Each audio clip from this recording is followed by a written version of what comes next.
Military Broadcast Radio, the station that's giving veterans a voice. Find us on the web at mbradio.us. This entire military is one cohesive, dedicated force. And the threats to our nations, they don't sleep. They're watching our every move. Iran, Russia, China, North Korea, ISIS, Al-Qaeda. They may be watching this right now. Our military should not be mistaken for a cable news gabfest show. We don't care what you look like. We don't care who you voted for, who you worship, what you worship, who you love. It doesn't matter if your dad left you millions when he died or if you knew who your father was. We have been honed into a machine of lethal moving parts that you would be wise to avoid if you know what's good for you. We will not be intimidated. We will not back down. We've seen war. We don't want war. But if you want war with the United States of America, there's one thing I can promise you, so help me God. Someone else will raise your sons and daughters.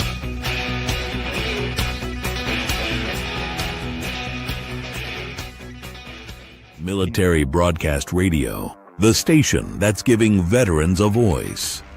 Find us on the web at mbradio.us. Opinions expressed in this program are those of the speakers and do not necessarily reflect the views or positions of any entities they represent.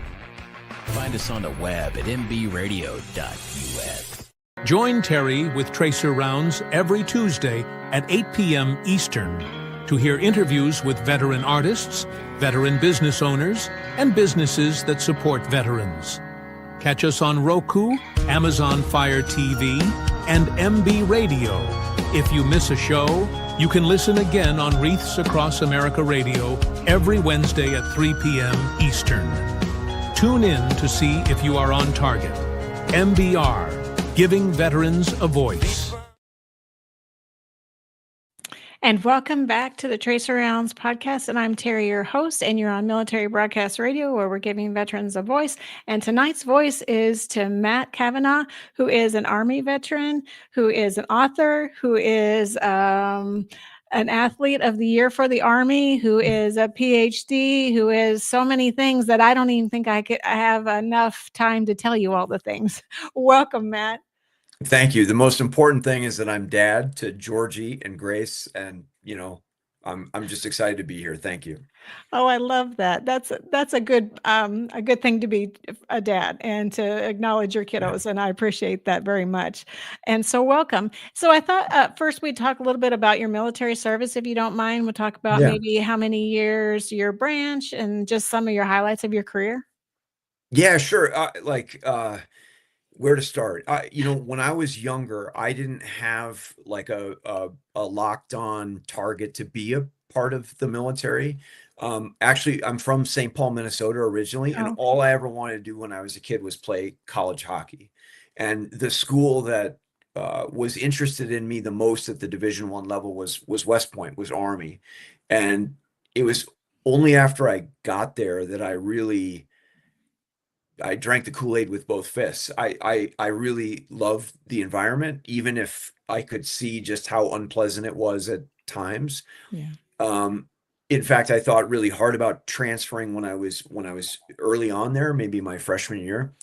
But at a certain point, it just sort of clicked, and it became my normal, and it became something that I was proud to be a part of. And so when I graduated from West Point, my first duty station was to Fort Carson in Colorado, in Colorado Springs. I arrived there in after Field Artillery Officer Basic Course in January of 2003, which, if you can think for just a moment back on the calendar, that was just a few months before the ground war kicked off in Iraq. And so I was part of OIF 1, Operation Iraqi Freedom 1, and did a couple of deployments in those first few rotations there. I mean, at that point, I didn't really know what I wanted in terms of a life in the Army. Those first few, months and years were clearly not representative of what a full career might be like. So I wasn't entirely sure, but I did eventually stay in. I converted over to be a functional area 59 officer, which means that I was an Army strategist, Okay. which the word strategist to a lot of people sounds like I said the word magician. And what it really means is that I was a staff officer. Like I was a staff officer for the rest of my career. And I had a few teaching assignments, one of which was back at West Point teaching cadets, which was a fantastic tour. But I retired from my career in the Army in 2023, about 2 years ago. I grew the beard that you see right here. And it was a fantastic ride, but at the same time, I'm glad to be on this side of it. Over the course of my military career, all up, I spent 25 years in, to include my 4 years at West Point. And I actually had military assignments on all 5 of the military installations here in the Colorado Springs region. So this really did become home over the course of my career. And so that's where I'm sitting right here tonight. I'm near Colorado Springs, and I love it living here. So from your military career, then you at some point, so what did you do right after you got out? You said that you taught cadets and things like that. And Yeah. what else did you do during the time after you got out of the military? Yeah. So, and I know we're going to get there because it's the subject of the book, but in 2021, I donated a kidney at Walter Reed. Okay. And that kidney donation kicked off a chain. So my kidney went to a stranger in Seattle, and it kicked off a chain of donations that helped another 7 Americans. And the last kidney came back to a service person at Walter Reed. And I'm going to put a pin in that because I know we're going to talk about that when we're talking about the book. But that experience later led to me being asked to become the CEO of the National Kidney Donation Organization. At the time, we were the nation's largest living donor organization. So at any given moment in the United States, there's 100,000 Americans that are on a transplant wait list hoping for a kidney. 1,000 of those are kids. And so I was in an organization that mentored people that were considering becoming kidney donors. So we had relationships with 60 transplant centers around the country. And when someone at one of those transplant centers said, "Hey, I'm interested in becoming a kidney donor," they were plugged in to a member of my organization, and we mentored them through the process. And when someone thinks about becoming a kidney donor, a living kidney donor, at first glance, it seems insane because you don't know anybody that's ever donated a kidney before, right? Right. You don't know what success looks like.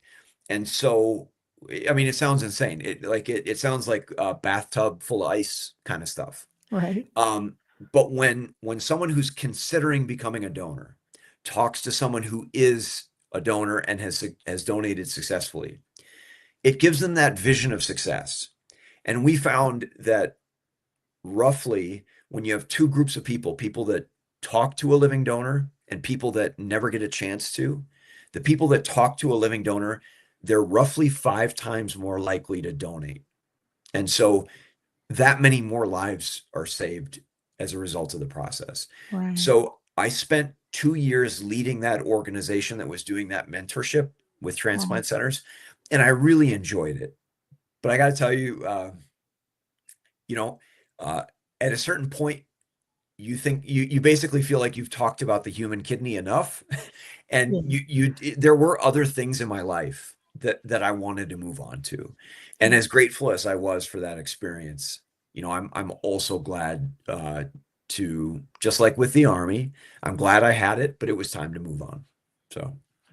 So why did you end up donating a kidney at Walter Reed? What made you get to that point where you said, "Hey, I think I need to do that," or "I want to do that"?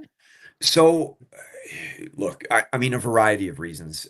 Some people talk about like a lightning bolt strike moment. They say, "I just had this moment where all the reasons aligned and I knew it was time to do it."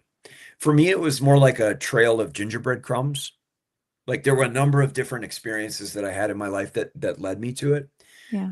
I know that I first talked about the idea not long after my deployments to the Iraq War.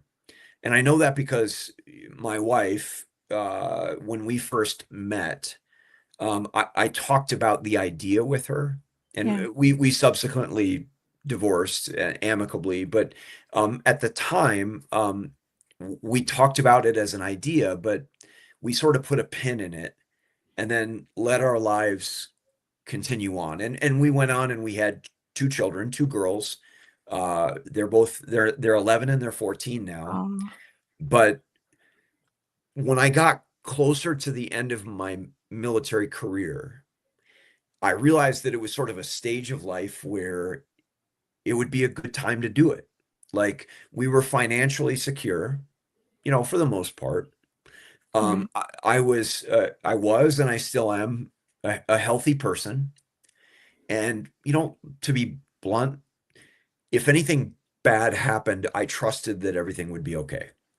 And I can tell you, kidney donation is a relatively safe medical procedure. The risk of death is less than for a woman giving birth in a modern hospital nowadays. In fact, Wow. it's the risk of death in a kidney transplant or a kidney donation is roughly on par with your risk of death if you go canoeing. So, like, the risk was there, but it was very, very small. So we did talk about that as a concern, but it really, it wasn't a huge one. Although I will say my former spouse at the time was deeply concerned about this as a trade-off because it's a certain risk to our family, even if it's small. Right. But the benefit is for someone we don't know. So like it's a trade-off, but I'll tell you, like, when you spend as much time in the military as I did, kidney donation is directly in line with the ethics and the objectives and the highest traditions of military service. We sacrifice some of ourselves for some greater good. True. Like at our best, they give us medals for that kind of thing, right? Yeah. And so for me, and I had surgeries before at that stage of my life. I had multiple surgeries, and I wasn't worried about a surgery like this. I just wasn't. I'll even say beyond that, like my older daughter for a period of time had a seizure condition. And, thankfully she's aged out of it at this point. We were That's very fortunate. Yeah. But I would have traded my right arm for her to be healthy again at a certain point. Right. And the idea with kidney donation is a simple one. All of us have two kidneys. Not all of us. Actually, one in about 3,000 of us only have one, and they don't even know it. Oh, wow. But we've all been given two kidneys for the most part. But we only need one to live a full functional life. And so to me, the idea of, that there's an illness out there in the world, like kidney failure, and we have a silver bullet to fix that illness, right? If that was my daughter, I would have stopped at nothing to be able to heal her of whatever it was that ailed her.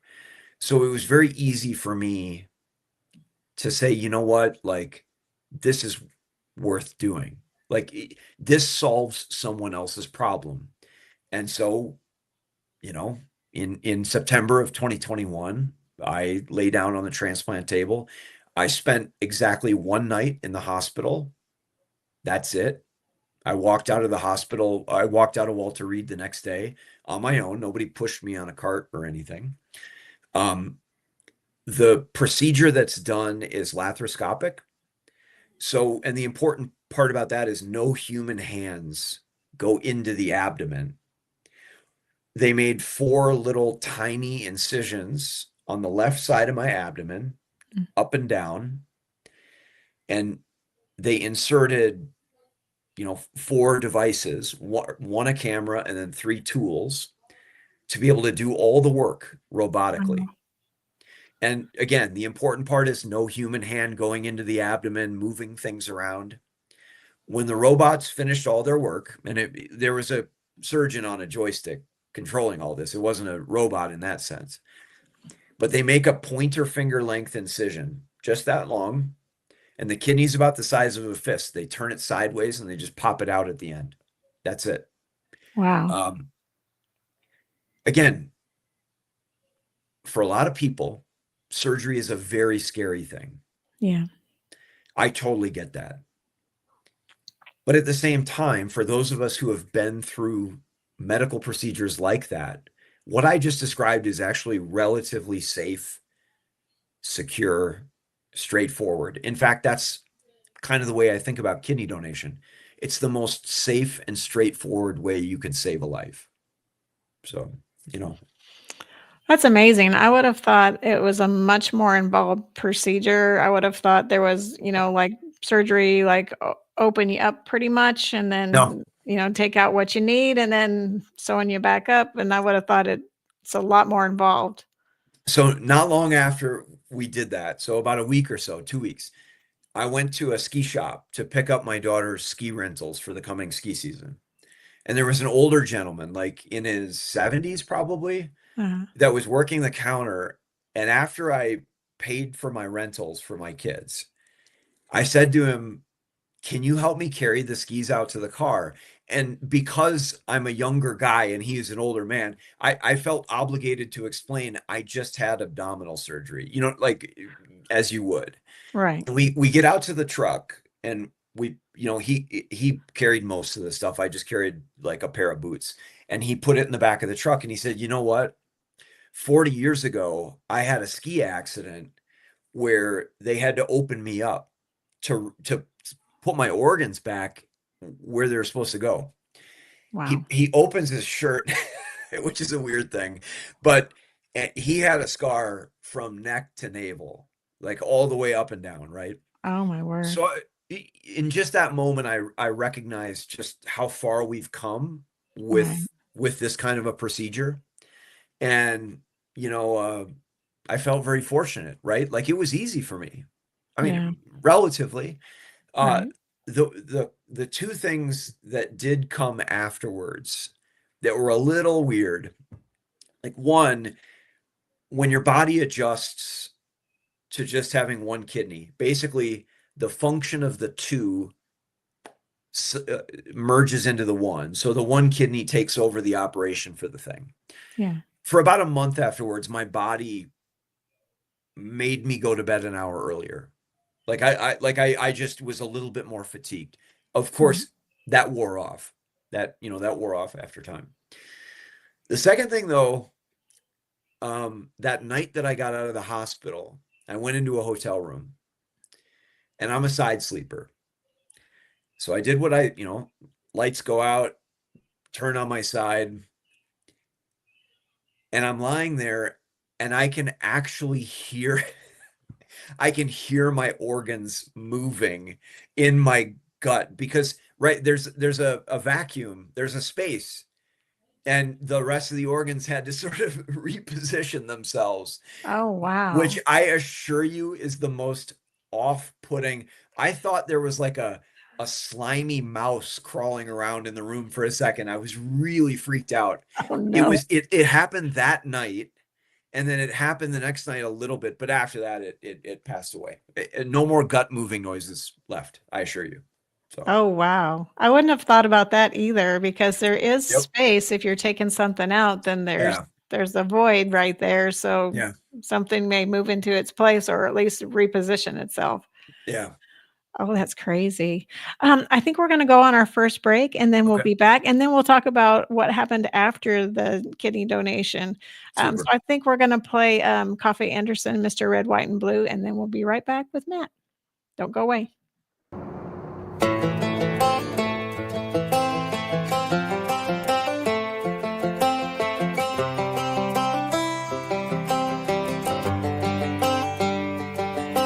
It's the guts and it's the glory. 100 stripes, 100 stories.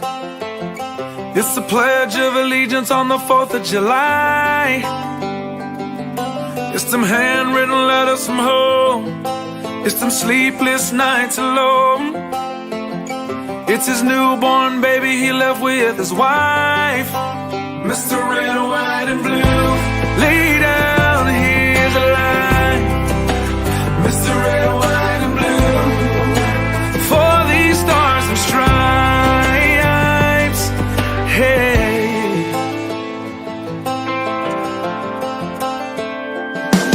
From the fields of Indiana to the swamps of Louisiana, to the golden coast of California, Uncle Sam's the only family he's got. His purple heartbeat won't stop, and his 18th birthday was the day he was born. Mr. Red, White, and Blue, lay down, here's the light. Mr. Red, White, and Blue, for these stars and stripes. Mr. Red, White, and Blue, stand on the front line. Mr. Red, White, and Blue, pay the ultimate price. Oh.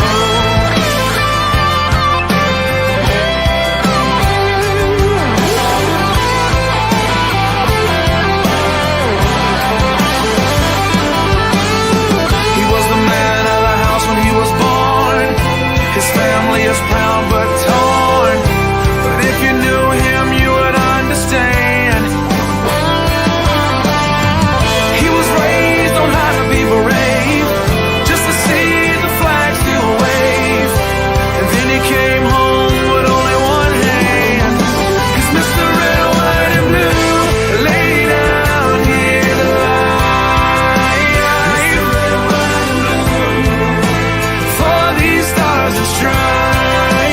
Mr. Red, White, and Blue, stand on these front lines. Mr. Red, White, and Blue, he'll pay the ultimate price. Mr. Red, White, and Blue, lay down his life. Mr. Red, White, and Blue, for these stars and stripes. March in line, march in line. Hey. Hey.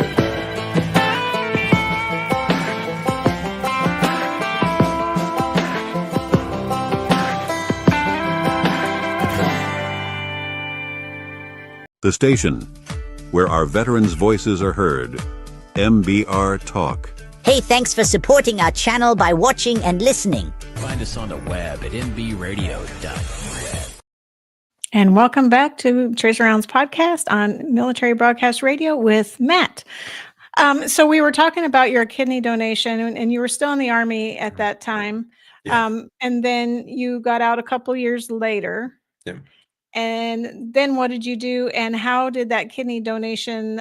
You mentioned that you were president of the kidney organization, and you were kind of the representative or the spokesperson, kind of walking people through, mentoring people through the process. Yeah. So what after that happened that you decided to do the ultramarathon, and tell us about that. Yeah. So my kidney donation was September 15th, 2021.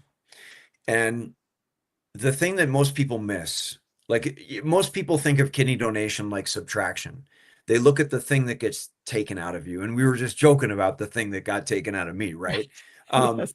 But what they miss is what gets put into you, what the positive part of it, the addition part of it, almost the amplification that comes from the psychological boost that you get from knowing that you helped make sure that someone else is walking around on planet Earth and that they might not have been otherwise, right? Like, like you feel really good. Like I know that I know that's obvious, but I think it's the thing that people miss the most. And I didn't see it coming. So like a lot of kidney donors, my only regret is that I could only do it once. Like when I got up off the transplant table, I was a different person in part. And that part of me wanted to keep that feeling going. And I was fortunate enough to get connected with an organization called the National Kidney Registry. Now, the National Kidney Registry has a part to play in the story I just described. So they maintain a network of 100 transplant centers all around the country. And it's a common problem, say for like a husband to need a kidney and a wife wants to donate to the husband, but they're not a good match. And so the wife can donate into that network of 100 transplant centers around the country to a stranger who's a better match for her kidney. But then that creates a voucher for her husband to receive one in turn. It's a huge give a penny, take a penny system. Yeah. But like when you go to the gas station, someone's got to put the first penny in the tray. And so I really wanted to be that first penny in the tray. That's why I donated to a stranger. That's what kicked off that chain. The organization that set the chain up, the National Kidney Registry, got in contact. They knew that I was an Army Athlete of the Year at one point, and they invited me to a call, like a network call, where they were talking a little bit about their sports programs. And someone on that call mentioned that when they did some polling, they found that 75% of Americans have the perception that if you donate a kidney, you become physically degraded, like less than you were before. Right. Like you become a raisin and you like shrivel up kind of. People say can you drink alcohol after you donate a kidney? I assure you, you can. Folks ask that sort of thing. And they were looking for a way to demonstrate that after kidney donation, you could show people you were more than you were before. And I had been a trail runner for a number of years. And I had been doing this event called the Trans Rockies Run. It's 6 days and it's 120 miles. Oh, wow. And it's supported. So like you run for a day, they give you a place to sleep, they give you some food to eat, you wake up the next morning and you run again. You don't carry a lot of stuff on your back.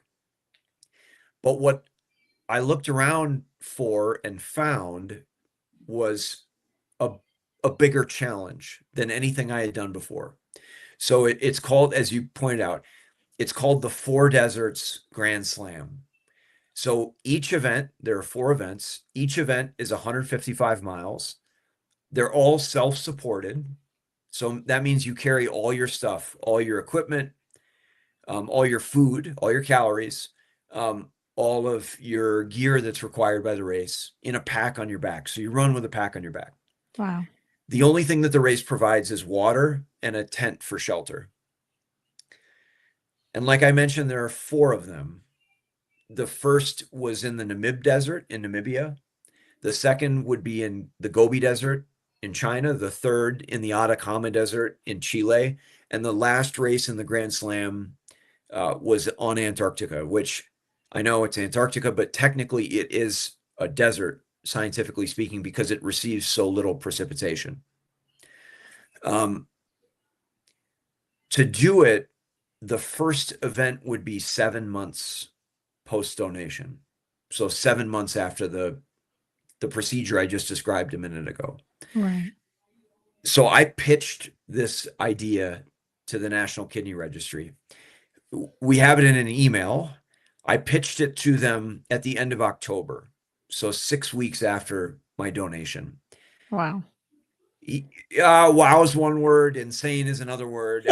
All I can say is, this is, I think, evidence of how much of a boost I felt after I donated. I wanted to get up off that transplant table and show the world, like, no, you're fine after you donate. I mean, it's a surgery, right? Like there's precautions you have to take.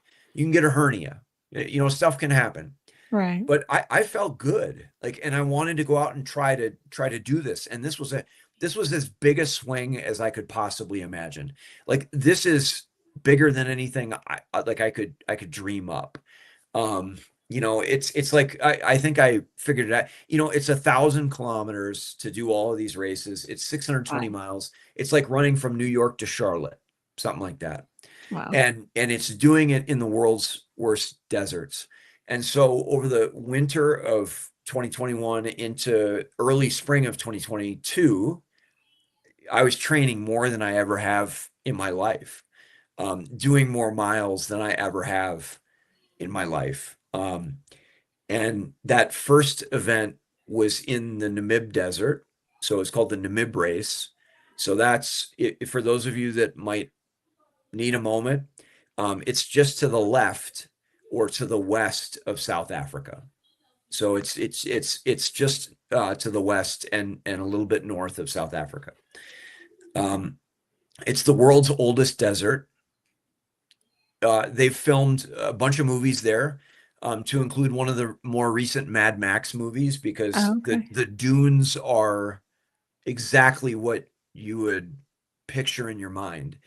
And I'll tell you, running up a sand dune and then actually running down a sand dune is one of the most difficult things you can imagine, because life and gravity teach you to believe that when your foot hits the ground, it stays. And when it hits sand like that, it doesn't stay. Like No, you it buries slide. down into your thigh at points. I spent periods of time during that race crawling on all fours because the sand was so uncertain and difficult to move up. Yeah. That race was probably one of the most physically excruciating things in my life for a variety of reasons. First and foremost, I had never done an event like that. Yeah. I didn't know how to pack. And for those that are listening that have a military background, it's like packing a ruck for the first time in your life. You just don't know how to, it wears in a way that you haven't felt before. I was deeply concerned about how my kidneys would perform over the course of the week. So I carried a hell of a lot more electrolyte than any other runner at the event, probably by far. Yeah. My pack, fully burdened when they put on water restrictions, was over 30 pounds. The folks that finished ahead of me that week were running with packs that were less as half as heavy. Oh, wow. So that was sort of the punch in the face, the welcome to the NFL moment. And after I finished that first stage, I just started throwing away everything I possibly could. I mean, I was cutting off excess strap to remove an extra ounce or half an ounce or a few Oh, wow. grams. Over the course of that week, it was a very hot week weather-wise. So on the third stage of the event, the temperatures hit 131 degrees Fahrenheit. Oh my goodness. Wow. So it passed what the race considered safe, but I had finished that particular stage ahead of when they shut the race down. And when I crossed the finish line that day, I didn't realize I was literally the frog in the boiling pot that didn't know he was boiling. So I crossed the finish line and I was woozy and I didn't really fully understand what was happening.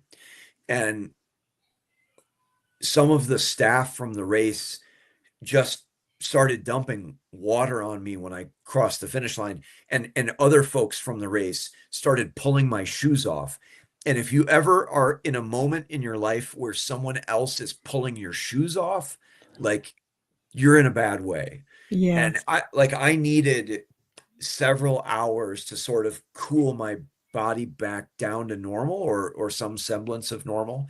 Yeah. Over the course of that week, a fourth of the runners in the race dropped out. I've never been in a race like that.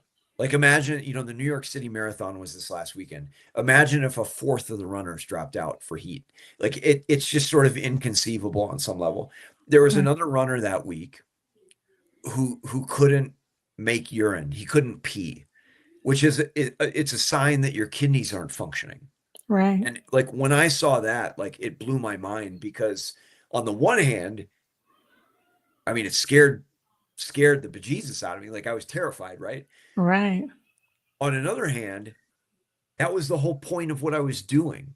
It was to show that with one kidney, you can do anything that Yes. anyone with two kidneys can.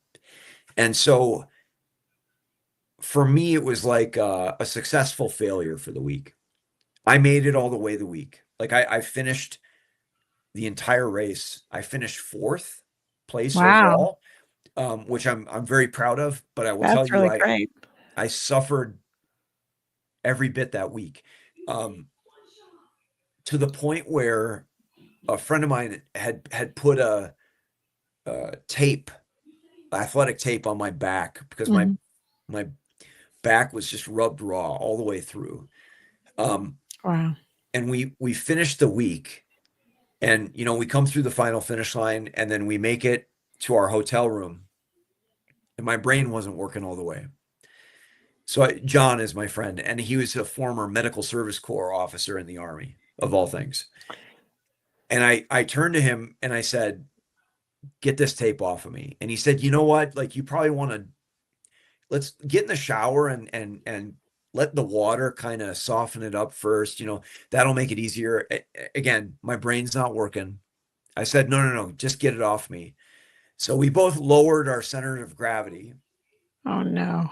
and like a lawnmower pull, he ripped it off. Oh no. Chunks of skin came off. I still have like marks on my back from it. Oh my goodness. I yelled as loud as a human being can possibly yell. I bet. People in the hotel down the hallway came out of their room worried that there was like something terrible happening. Oh, I mean, something terrible what did happen, but right. not like they were worried. Now, the reason I tell you all that is the moment afterwards, I closed the door to the hotel room, and it was the first time in a whole week. So these races take place. There's 6 stages over 7 days. Okay. So the first 4 days are 25 miles. The 5th day is 50 miles. And then the last day is a 5-mile run. So I've been with these other athletes in tents over the course of the week. I haven't been alone at all. I closed the door to the hotel room, and I got to tell you, like, I looked into one of those full-length body mirrors, and I saw my back, and I looked at myself for the first time in the mirror after a week of this thing. Yeah. And I just started to cry. Because I felt like I promised too much. Like I could not believe or conceive of the idea that I could do 3 more weeks like that. Like Yeah. it felt like I had just stepped out of hell, and I knew that I was going to have to jump back in the pool 3 more times. And I felt like I had written a check that I couldn't cash. I was embarrassed. And it like I a few minutes later, I'm in the shower and I just look down and it's just tears and blood at my feet. Oh my I mean, goodness. it was probably seriously one of the most low moments of my life. And I was very proud to have finished, but I had no belief that I could start another one of those things. That's crazy. Oh my goodness. I couldn't imagine. Like you said, you're doing this one race and you get done and you've pushed yourself so hard, and then you're like, man, and I've committed to do 3 more. Oh my Yeah. word. I just can't imagine. So how long in between each race did you what was the time span between this race and the next one? 5 weeks. Oh So, wow. yeah, so I No time to reset and recover. Oh my yeah, goodness. that's part of why it was such a low moment. Yeah. Um, and I spent a whole week just putting myself back together, duct taping myself back together. And 5 weeks later, though, I was on another start line. So Wow. this was COVID era, and both the Chinese and Mongolian governments weren't letting anyone into the country, so we couldn't go to the Gobi Desert. So the race had to find a backup event, and they found one in the former Soviet Republic of Georgia. So that week, I jokingly call it the muddiest desert in the world, because June in Georgia is like the Pacific Northwest in America Okay. times 10x. Wow. So we spent the whole week covered and coated in mud. I have never seen mud like that. The rain came down harder than I've ever seen. Wow. We're running through lightning strikes. We're running through villages with, I learned that week that the original ancient Persian word for Georgia is derived for the word for wolves, because traditionally and historically, the landscape there is covered with wild dogs and wolves. So there were wild dogs and wolves everywhere on that course. Oh, But wow. but maybe miraculously, I improved that week.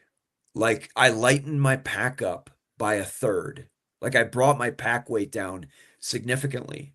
Yeah. Instead of finishing fourth, I finished third overall. And Wow.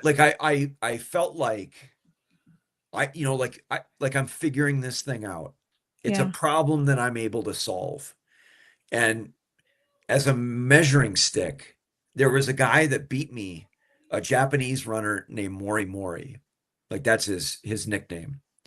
He beat me by 5.5 hours in the Namib. Oh, wow. Yeah, like by an hour every day. He came in an hour ahead of me every day. But I beat him in Georgia. So I felt like, okay, like I'm figuring this out. It's not so bad. I mean, I was still all kinds of beat up. Don't Yeah. get me wrong. Like, this isn't like a week-long massage, I assure you. But I put my arms around it and said, Yeah. you know what? Hell with it. Like, I can do this. And I just started to feel a little bit of confidence get under me and get under my legs. That's awesome. So, and then the next race is another 5 weeks away, or is it No, further? I got a big break. I got 2 Oh, months. 2 months. So the third race in the series was in the Atacama Desert, which is in northern Chile. And actually, I have my of all things, I happen to have this is my race medal from that particular event. Oh, wow. That's neat. Yeah, it's a beautiful place. It's the highest desert on Earth, and Wow. it's in most places the driest desert on Earth. So there are a lot of scientific organizations that put their sky gazing stuff there. So when you're hunting for distant stars, they put some of the world's most sophisticated instruments there, because there's no rain, there's no cloud cover. You Oh, wow. often get clear, beautiful, full stargazing nights. And over the course of the week while we were there, that's what we got. I mean, it was amazing. Sounds like it. And at this particular event, this is where everything really clicked into place for me. Now I felt like I was turning a corner. My pack weight came down even more, and all the things that got thrown at me that week.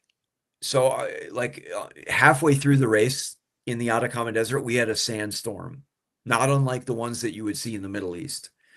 Oh, wow. It was such a violent sandstorm that it picked up a wooden table from camp. Wow. That wooden table flew through the air and broke another competitor's leg. Oh, Like, no. like that's how powerful that particular sandstorm was. Wow. And I have to back up for a moment and say the whole point of all of these events was to demonstrate to other people that you can donate a kidney, you can save a life, and you can go back to doing all the things that you love to do. Yeah. And so I had been doing outreach. I had been blogging about the experience because I thought, you know what, maybe someone will read this maybe it'll give them that last little bit of courage to get over the hill and decide to donate too. Yeah. And I had been doing it for months by now. And I just I wasn't getting any feedback. And so I'm at the midpoint of the Atacama Desert race, and we have this sandstorm. And I had a tough running day that day. I lost to Mori Mori, that runner, and he looked really strong, and I was feeling very weak. We have this sandstorm, and we had to get relocated out of the sandstorm to a hard structure to sleep in that night. Yeah. I was so weak and out of it that I didn't even make my traditional camp dinner for the night. I ate a bag of chili flavored pistachios for dinner. Oh my goodness. Yeah, people wondered if I was really okay, and the truth is I wasn't. Yeah. So I go to sleep that night, and the next morning, two things happen.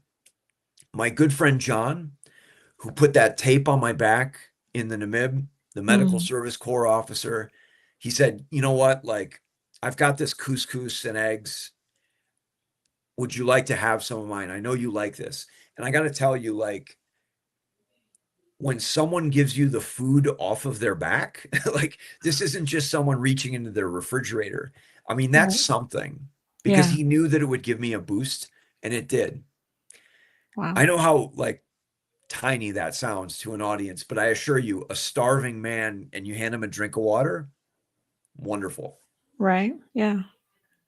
The second thing is the race has like a satellite internet system where you can send and receive messages from the real world. That afternoon, that same day, I got a message from a guy named Bryce, and it basically read, I hope this message helps you to keep going, to inspire you, because you've done it for me over and over again. I'm donating my kidney next week, and I'm doing it because you've shown me that I can do it and go on to live a full life afterwards. Wow. And I'm in this sort of, adobe building in the middle of nowhere in Chile, in the desert. And like, I get this message from this guy, and again, I'm starting to cry again, like I did in the Namib, but this is the good kind. Right. And I'm feeling entirely full, both physically from the food that John gave me, and emotionally from this boost that this guy I still don't know, named Bryce, who lives in Montana, gave me. And like, the rest of the race was fantastic. I felt like, you hit me with those paddles that they do for folks when they're jump starting hearts. Right. And that week I finished third place again. But That's again, awesome. I felt like I was growing, like I was figuring this stuff out. And I felt like I was really making the difference that I really wanted to when I started doing this thing. That's amazing. Just that little boost, just those two little things really made the whole difference for you in that race. Absolutely. If you hadn't had that little boost of food and hadn't had that little boost of that emotional connection, you may have, maybe you would still, I'm determined that you would finish the race, but you would be less able or less, you would be struggling. And I think with what they did for you, it helped you not to struggle. It helped give you that confidence and that boost you needed. 100%. So this is actually one moment where I will sort of like pick up the book and say, you know what, this is part of what the book is about. So that race in particular, I had this moment where I was sitting alone and I realized how much of an impact other people have had on my life. We're all dependent on some level on the kindness of strangers and friends and family. The phrase that I like to use is nobody ever slayed a dragon alone.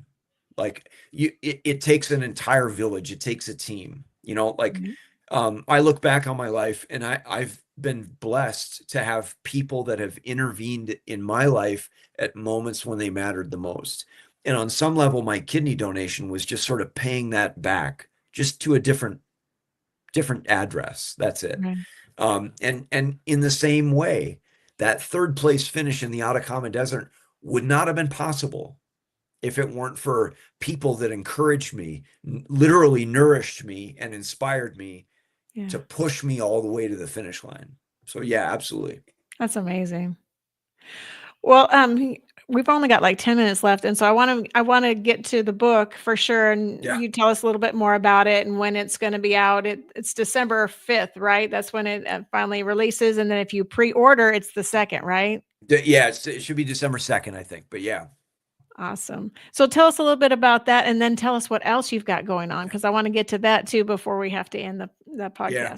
So I'll say this. The last race in the series was on Antarctica. It's the longest ultra marathon across Antarctica. It's different for a variety of reasons, but it really completed the circle. We went from scorpions to penguins, from hot to cold. And it was, I mean, it was brutal. I mean, it was very, very, very difficult. And the reason I mentioned Mori Mori before is that the week that we spent on Antarctica, it was him and me. And like I mentioned, he beat me by 5.5 hours back in the Namib Desert, an hour every day. He was every kind of physically, he dominated me in every way in that first event. And so for me, from May to November, so over that half a year period, I grew to the point where I beat him that week on Antarctica. So it was to me exactly what I wanted out of the year. It started at the bottom and it finished at the top, even if the top was at the bottom of the earth.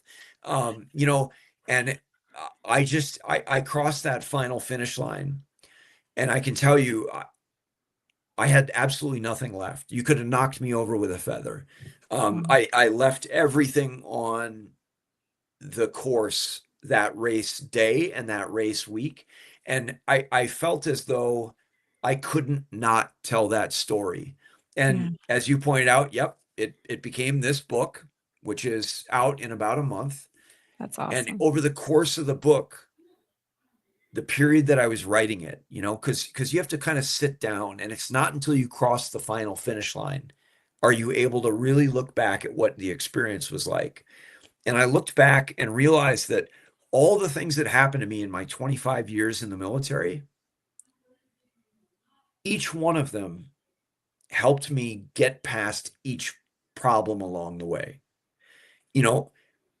Helped me decide to pull the trigger on kidney donation, helped me to be bold enough to say, I want to try this thing.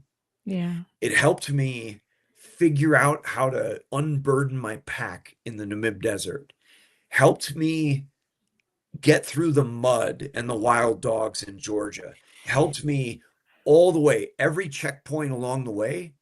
You could staple a lesson from my military career onto it. And so that's where the book came from. The book is an attempt to help people look, almost nobody that reads this book is going to want to get up and go do the Four Deserts Grand Slam. I totally get it.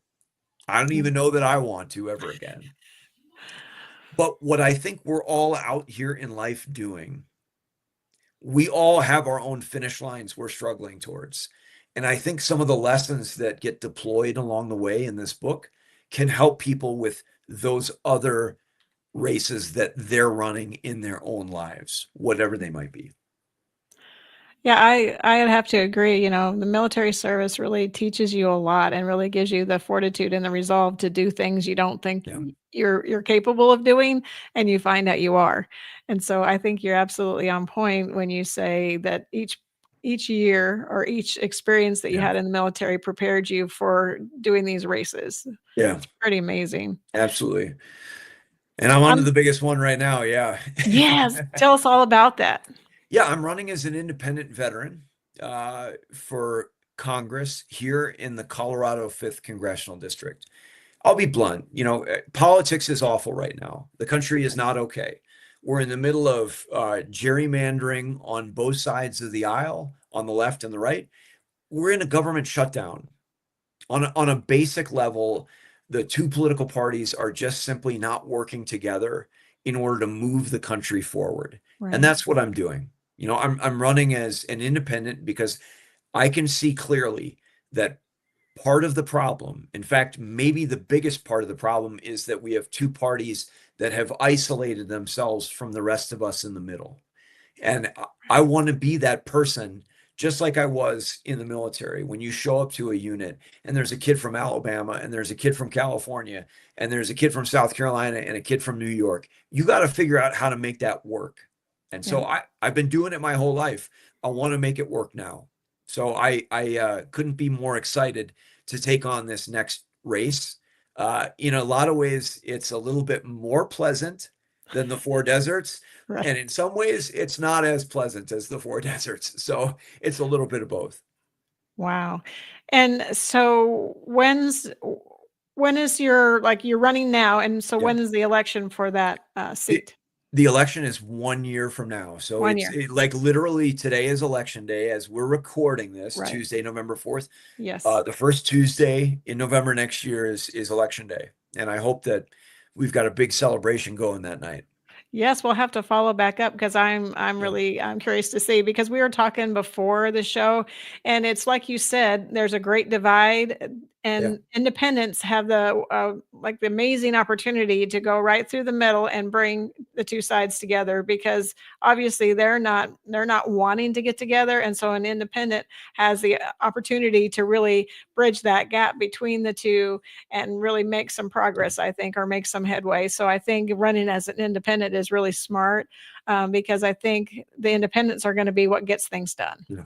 You know, magic happens when you put people instead of over parties, frankly. That's absolutely true, because just because you're affiliated with one party or the other, that doesn't mean that you have to vote for that party. You're voting for the person that's the best fit for the job, because, when you have two or three on the ballot and you have to choose the one that fits the job best. So that could be in this party or that party or in an independent party. You're really looking for fit. You're not looking for party. You're looking for fit. Absolutely. Yeah. Absolutely. And I'm excited to try to be the one that fits. That's amazing. So we have about 3 minutes left. Is there anything else you want to put out, or anything else you want to say, anything we didn't talk about or I didn't ask you about that you want to put out to the audience? Look, donating a kidney is kind of like joining the army. It's not for everybody, but for those that it is for, it's a life-changing event. And I'm it's one of the things I am by far the most proud of in my life. Beyond that, I think this book is something that really represents a true adventure that happened in my life, and I think that it can help other people in theirs. And as far as staying in contact, anyone can go to bestscarwins.com. That's bestscarwins.com. That's the book's website. And then beyond that, they can find me at mattcavanaugh.org, which is Matt and then CAVANAUGH.org. So I'd love to get in contact with anyone that would like to know a little bit more about the book, about kidney donation, about running for Congress, all of it. Yeah, so go pre-order the book. Amazon has the link. I put it in the chat, so if anybody wants to click a link and get to the book, or on your ML Cavanaugh website, there's the link there in the chat. So hopefully somebody will click that link and get the book pre-ordered so that they'll have it, so that they can take advantage of your experience and really see the lessons learned, and maybe learn some for their own life, take some of those to heart. So I really want to thank you for being on the podcast tonight. I am so excited for your journey, and I'm really in awe of your story, because I can't hardly imagine doing a race like that, especially after having that surgery. You would think, like you said, I'm limited, I won't be able to do something like that, and you just proved all those theories wrong.